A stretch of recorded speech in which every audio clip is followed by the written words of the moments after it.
From Unity of Houston, Texas, this is the Awakened Life with Reverend Howard Caesar. Unity is a non-denominational spiritual community providing a positive, practical, and progressive approach to Christianity. Let's join the service in progress now with Reverend Howard Caesar.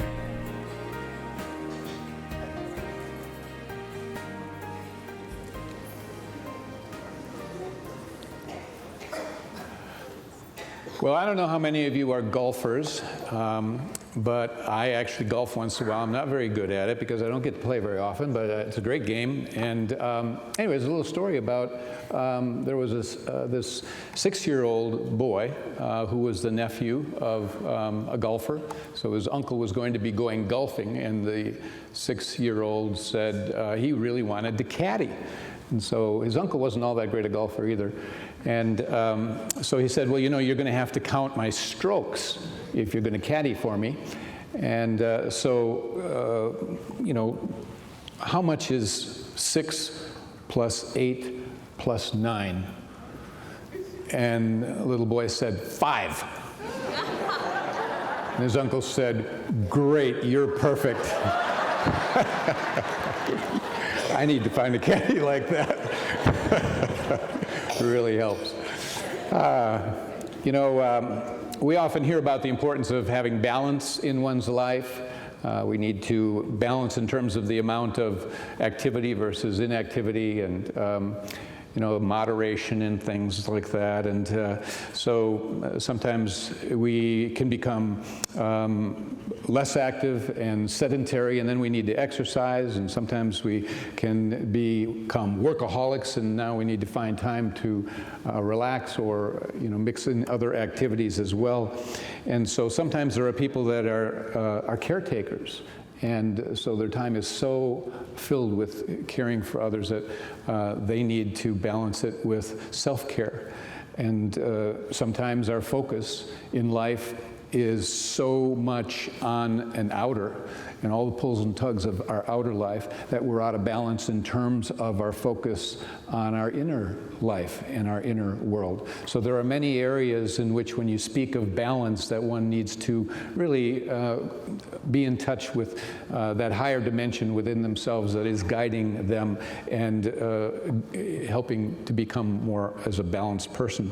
Today I want to just talk a little bit about the balance between kind of giving and receiving. You know, I think a lot of our lives are filled oftentimes, and sometimes even out of balance, filled with the desire to receive. And it might be that we're looking to receive love, we're looking to receive praise, we're looking to receive a paycheck, we're looking to receive security, to have our necessities met, to receive luxuries, physical things, what have you. And we can often get out of balance in terms of the ways that we then are wanting to give. And so we're talking about being of service, giving of ourselves, finding time and balancing that. We want to honor the fact that there are people in the world and there are people in our lives that are built with the principle and the universal idea of really being in and of service. And so we should check and see whether or not we are in or out of balance in that regard today as we honor our volunteers. There's greatness, actually, greatness in being of service. We know people that have been in the world who have demonstrated, whether it's Mother Teresa or many other greats that stood out because their life was about being of service. And all of us don't have to be in that level and to that extent. There are small things that we can do too. I love what Dr. Martin Luther King Jr. had to say in terms of the fact that it's a greatness around serving. He said, everyone can be great because everyone can serve. You don't have to have a college education to serve. You don't have to make your subjects and your verbs agree to serve. You only need a heart full of grace, a heart full of grace. And, you know, Jesus didn't really say a lot specifically about the word service. He really didn't. And that he did say, however, do unto others as you would have them do unto you. And so that has a whole lot written into it in terms of, what it is that you do for others, ways that you are blessing others, ways that you are serving others, so that in the same way that you would like to be blessed and served and helped as well. Now, Jesus always talked about principles, not so much talking, but expressing and demonstrating and being an example. You can look in the Gospel of John, chapter 13, and find a wonderful story there where Jesus is washing the disciples' feet. And it was the Last Supper. It was the Feast of the Passover, and the supper had ended, and we're told in the passage that Jesus poured water into a basin, and then he went around and he washed the feet of the disciples, and then he had a towel and dried them off. And it's interesting, if we were one of those disciples, how we would have responded. Would we have been shocked, surprised? Is there something off here? This is very unexpected. It was interesting that, I don't know what number Peter was, that when he got to Peter, the disciple, to wash his feet, Peter said, "Lord, are you washing my feet? You shall never wash my feet." It's right there in the passage. And Jesus responded by saying, "If I do not wash you or your feet, you have no part with me." And he seems to be saying that if you don't allow me to serve you as much as you wanting to serve me, then some connection here is lost. There's some depth that you're not getting that is a part of life. There's something very spiritual that you have to learn around this dynamic here. And so when he had washed their feet, he sat down again. And then he said to them, he said, "Do you know what I have done to you? You call me teacher and Lord, and if I then, as your Lord and teacher, have washed your feet, you also ought to wash one another's. For I have given you an example that you should do as I have done to you. Most assuredly, I say to you, a servant is not greater than his master. And if you know these things, blessed are you if you do them." Now it's interesting, the verse says, a servant is not greater than his master. I think the translator, the scribe who wrote that, twisted it around, because it makes much more sense to say a master is not greater than his servant. You see, and what he was trying to say is we're all equal here. And you don't put anyone above anyone. We're all children of God here. And we all have the Son of God dimension in us. And so I really believe that that was what it was saying, and that he was not inclined to say that anyone is beneath anyone here in this world. And that's the perspective that one should always gain and have, as if one's coming from love, if one is coming from one's heart.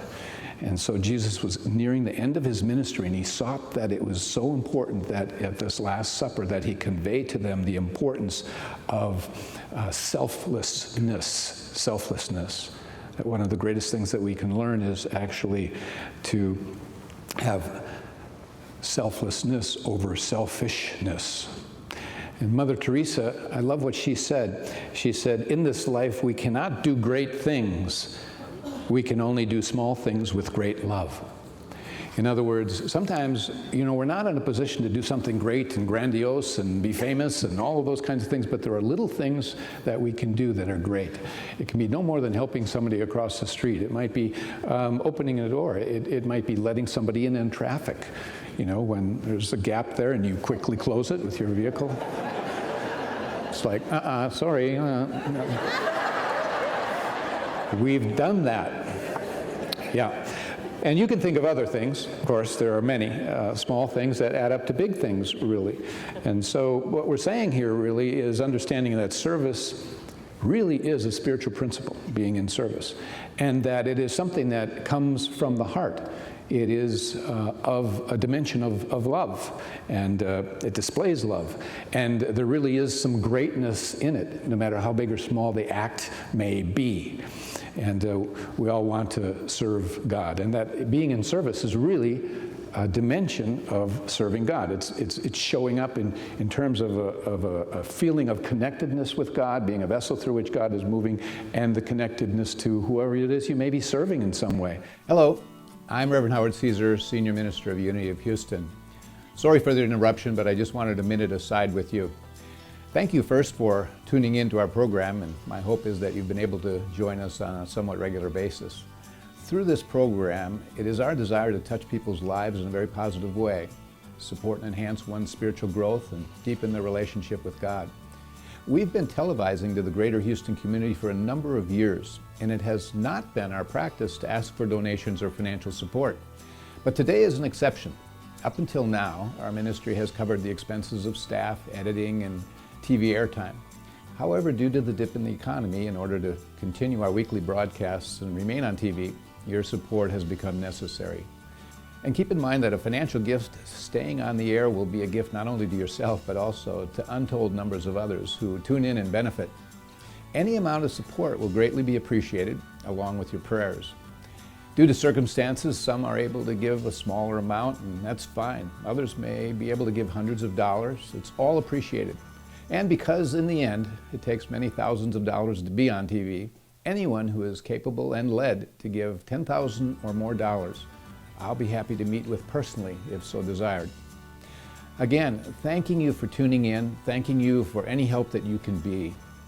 Peace and blessings to you from Unity of Houston. One of my favorite poets, I think you know, is Hafiz, and he is a beloved poet of Persia, and he lived in the 14th century. After his death, it was estimated that he had written somewhere around 5,000 poems, and they've only been able to preserve somewhere between 500 and 700 of those poems, but they are amazing if you've read some of his works. And poetry is known as a national art in Persia. At least it was for many years, and that poets and poetry were held in high esteem. It's somewhat like in Italy, it's opera. In Persia, it's poetry. And in medieval Persia, in particular, poetry was taken very seriously and highly regarded and valued. And so you had the local princes and the local governors and the local rulers. They would actually hire a poet to write interesting prose about their greatness. And when they really wrote something good that this prince or ruler really liked a lot, that the poet would actually be placed on a scale and then be given his weight in gold. And that's where that term came from, his worth his weight in gold. You've heard that statement, right? So that's where that comes from, actually. And Hafiz was a spiritual student, and as a young man, he became a disciple of a Sufi teacher, and he later himself became a master Sufi. Now, Sufism is basically in ancient Greece. Sufis were identified with the wisdom schools of Pythagoras and of Plato. And in Jesus' time, Sufis were actually called Essenes or Gnostics. So it's very interesting. They go way back. All this to lead up to the story I want to tell you about Hafiz and how he became a Sufi student. It's interesting. And he was 21 years old. He was a baker's assistant, and he was delivering some bread to a mansion. And when he was delivering it, he saw this beautiful girl up on the terrace. And it just captured his heart, and he just fell madly in love with this girl up on the terrace. She never saw him, never noticed him. But he's in love with her, you know? And that's the way it goes sometimes. So he's madly in love and never been noticed, and she's wealthy, part of a noble family. He's a baker's assistant. She is said to be very beautiful. He's said to be not so physically attractive. Anyway, so they set it up as really being quite hopeless. But he was captivated by this sight. And his heart opened, and he started making poems and creating and composing songs celebrating her beauty and his longing to have her in his life. And people then began to hear him reciting and singing, and they were touched by the magnitude, the depth, the feeling that was contained, and they started repeating these things. And so in the town that he was in, he became like famous. But Hafiz was oblivious to this notoriety that had come to him because he was so filled with being about this girl.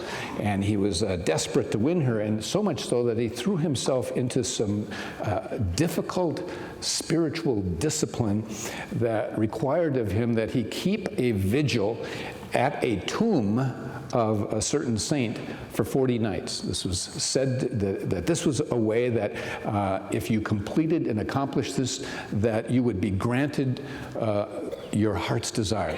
And so it was like, that was his heart's desire. He was willing to do anything. He went into this process. So every day he went to the bakery, and every night he would go to this saint's tomb, and he would will himself to stay awake, because he had to stay awake for this thing, and just feel your love for this girl. And his love was so strong, he succeeded in accomplishing the 40 days and 40 nights. And at daybreak of the 40th day, the archangel Gabriel came and appeared before Hafiz and told him to ask whatever it was that he wished. And so Hafiz had never seen an angel before as radiant and glorious as the angel Gabriel was. And so he began to think, wow, you know, if God's messenger is so beautiful, how much more beautiful God must be. And so it's said that gazing at the splendor of now this angel, Hafiz forgot all about the girl. He forgot all about the fact he had a wish, and he forgot about everything and blurted out, "I want God. I want God." Well, that became his wish, of course. And so the angel Gabriel then directed him to a spiritual teacher who he was told that he was now to serve in every way. And this swept him into, the depth of which he became creative. He became a spiritual master himself, a Sufi master, and he had a love for being of service. But the story is really saying that he came to where he said, "I want God," and we all want God in our life in some way. And the angel directed him immediately then to what? But to be of service, to be of loving service. And that was the way, essentially, that he would find this. Now, many of you know and are familiar with the writer, the author, Eckhart Tolle. And he's written at least a couple of New York Times bestsellers. And I know many of you are fond of him and his writings. And he is seen to be and recognized as a man of great depth, a spiritual teacher, enlightened in many ways. And people really regard what his teachings are. And he had some interesting things actually to say about this role of service.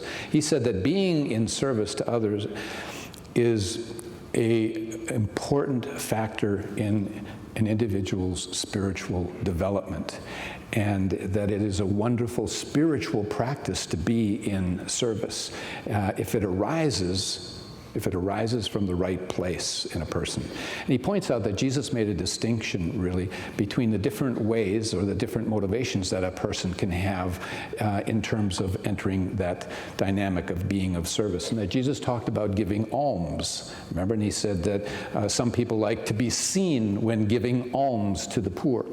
And Jesus is basically saying that one who does that and are about that motivation are not going to get their reward in heaven, because they got the reward here in kind of an egoic way, okay? And he points out that the reward is this feeling of being in the ego. Look what I did. Look what I did.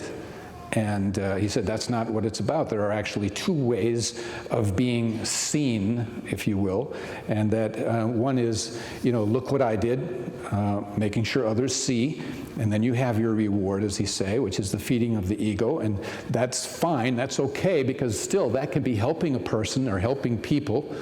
So we start somewhere, but there is this part of us and our self-image that has this need to feel that we are the ones that are giving, that we are the doer of good.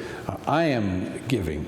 And this is usually not as satisfying, he says, because the real us is not the doer of good. And he says the other way is to really understand that the left hand does not know what the right hand is doing. And in that way, you don't have this self-image that it's you, yourself, doing the giving.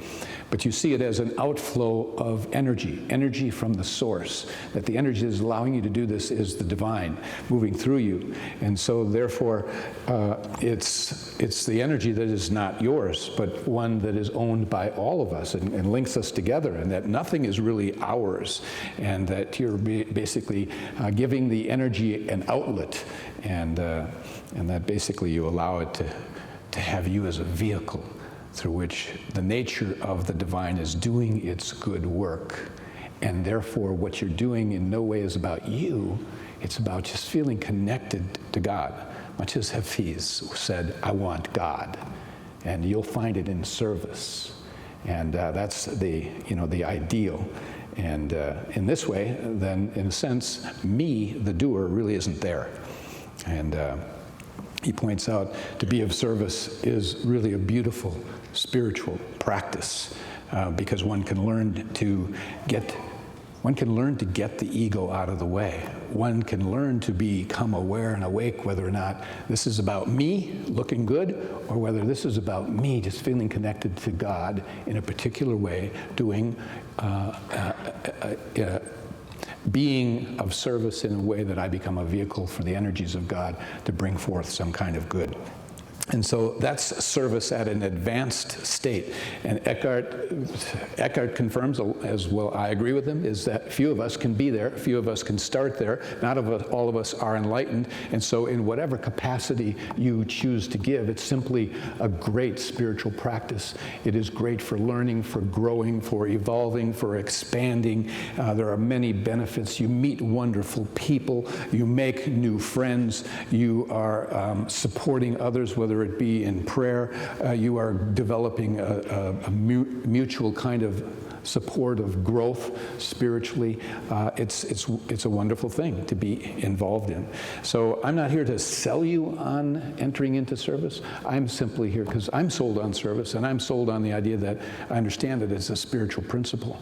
And so it's not about just somebody trying to grab your time. This is a busy time, busy world that we live in. Time is so precious, and I understand that. And people have, lives in which their vocation is of all day being of service, and what have you. There's many reasons and rationales that one could find it very difficult to be of service. Many have small children, and they're taking care of 3-4 children or whatever. That's a tremendous undertaking, and to have and find some energy and a way and a means to give an hour somewhere here or there. It's difficult. It's very difficult. But again, we're looking at if there's a way to find some balance somewhere, and to simply understand that if it can't happen now, it would be great to look at a way and a time to move into a kind of service that you understand it as a spiritual principle. You understand it opening your heart. You understand that it's connecting you in a spirit of oneness with the divine that has given you life, and you're coming here to make a difference, though it be even in small little ways. It can be great, and as Mother Teresa is stating. And so,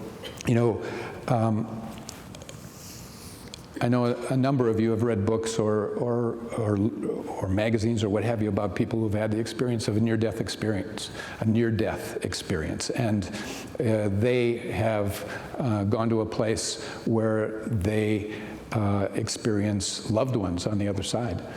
And they have conversations, and they maybe get insights and are given guidance or what have you. It might have been a grandparent, or it might have been a loved one that preceded them, and that happens. And then they return back, and they have some insight and what have you. So I say that simply to open the door that there is communication that can happen between us here in the physical form and those who are beyond the veil in the unseen. There are people that are called mediums, some of which are very reputable and are able to bring messages between those who are here and those who have moved on.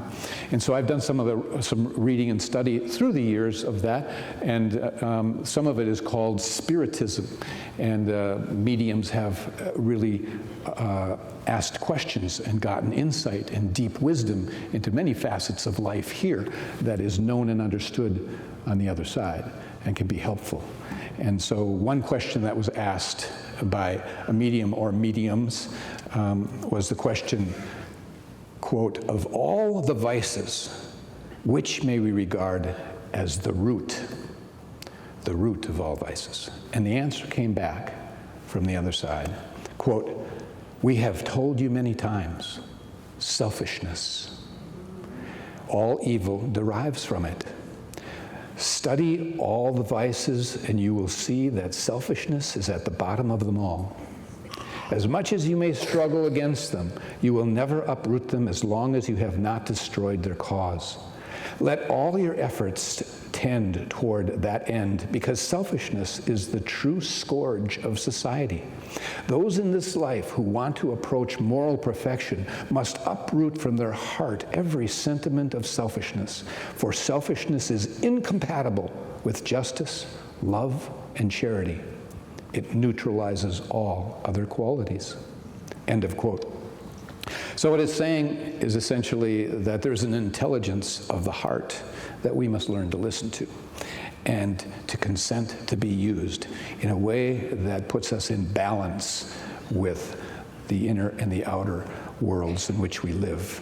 That there's a process in which we are all on a path of awakening, and it takes time for, an apple seed to grow and become a tree that bears fruit. And so it is with us. We go through stages. We don't start out there are stages to the awakening awareness of the importance or the significance of serving. Around here, I just want you to know that we have a tremendous body of people that give of their time, their talents, their treasures, their energy, and their love of God. There are many organizations in the world, and there are many churches in this city and around the world, and the world would not be the same if there weren't people that were actually finding some way to follow their heart and come from a spirit of love and the spirit of knowing that we're all one and want to serve and help. And so here at this ministry, I feel we have the best of the best. We have amazing people, and we couldn't exist without them. And the fact that, in our services and our midweek services and our classes and our youth and our TV and everything that we do reaches literally thousands and touches thousands. So anyone who gives 1 hour a month can take hold of the sense of ownership that I'm helping to reach thousands. And I really believe that, and are making a difference. So it's all about the love of God. It's all about living a spiritual principle. I'm here to say thank you, thank you, thank you, thank you. And I hope you feel the same for all who are in service to you and you to them. God bless you. Thank you for joining us for today's message. We invite you to be with us again next Sunday. Unity is inclusive, welcoming people of all walks of life in dignity and love. We believe that love, strength, and goodness dwells within you. May we all live in unity with God, humanity, and all of God's creation. And remember, as Reverend Caesar says, life is meant to be good.